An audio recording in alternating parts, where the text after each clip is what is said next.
Welcome to this week's legislative report. Senators spent much of this week debating and advancing priority bills from general file, which is the first round of debate. Monday morning started with a short list of consent calendar bills, including LB 41 that would add townships to the list of entities that automatically receive their distribution of tax dollars rather than having to make a request for distribution.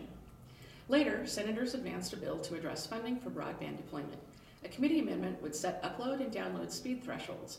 New broadband deployments that receive state funding or local support from broadband stimulus funds would have to meet these higher thresholds.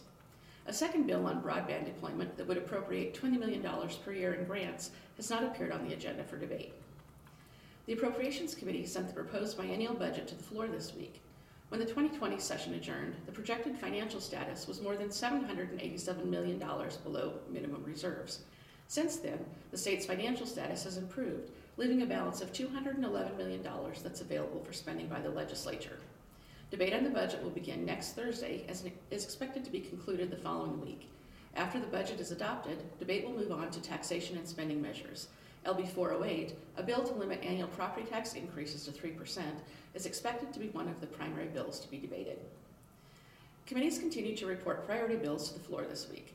LB 51 would revise standards for law enforcement certification and ban certain kinds of uses of force.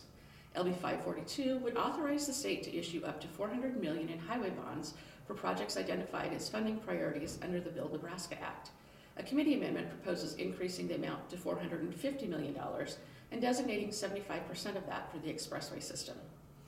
LR 11CA would place the issue of a consumption tax before voters at the November 2022 general election. The consumption tax would replace income, sales, property, and inheritance taxes.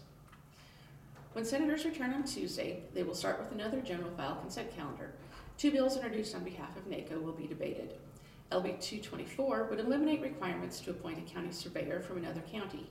LB 105 would clarify a date for certifying unpaid claims that are reported in the semi-annual statement.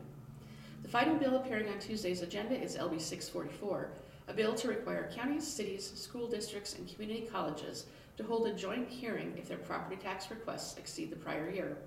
Counties would have to send a personalized postcard notice of the hearing and propose changes to all property owners. NACO testified in opposition to the bill.